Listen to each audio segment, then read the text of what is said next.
আসসালামু আলাইকুম, আমি নাদিয়া আক্তার। আমাদের বাসা কলাতিয়া কেরানীগঞ্জ। তো আমার বাচ্চা অনেকদিন যাবত অসুস্থ ছিল, প্রায় 20-25 দিন যাবত। ওর অনেক জ্বর ছিল, আমাদের ওইখানে দেখাইছি। তো ওইখানে ডাক্তার বলছে যে নিউমোনিয়া হয়েছে। ওইখানে 3 দিন ভর্তি থাকার পর কোনো উন্নতি হয় নাই, এর জন্য আমাদের ওইখান থেকে মোহাম্মদপুর আলমানার হসপিটালের কথা বইলা দিছে। তো ওইখানে নিয়ে অ্যাডমিট করার পর একদিন ছিল, তো ডাক্তার বলতেছে যে ওর হাম হয়েছে। ওইখান থেকে আমাদের ঢাকা মহাখালী হসপিটালে রেফারেন্স করছে, মানে ওইখানে ভর্তি হইতে বলছে। তো আমরা ওইখানে গেছি, যাওয়ার পর মানে ওনাদের যে একটা কেয়ারলেস যে একটা ভাব, ওইটা দেখার পর মানে আমাদের বাচ্চার অনেক অবস্থা সিরিয়াস ছিল। তো ওনাদের কোনো রেসপন্স আমরা পাইনি। কেন ওরা ভালো করে লাগাইতে পারে না, হাতে লাগায় রক্ত বের হয়ে যায়, পায়ে লাগায় তাও রক্ত বের হয়ে যায়। এর জন্য পরে আমরা অনেক কানাকাটি করলাম, অনেক চিন্তা ভাবনা করার পর একটা পেজে দেখলাম যে ওমেগা হাসপাতালের হামের চিকিৎসা দেওয়া হয়। তো ওইখানেই আমরা অনেক সার্চ করার পর দেখার পর আমরা ডিরেক্ট এইখানে নিয়ে আসছি। আসার পর এখানে চিকিৎসাধীন অবস্থায়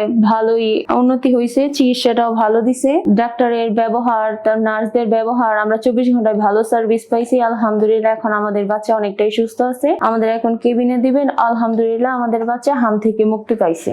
ডক্টর রুমানা সেলিম আর প্রিয়াঙ্কা কুন্ডু ম্যাম, এনাদের দুজনের আন্ডারে ছিল, আর 24 ঘন্টা নার্স ছিল। আলহামদুলিল্লাহ ওনাদের জন্য আমাদের বাচ্চা সুস্থ হয়েছে।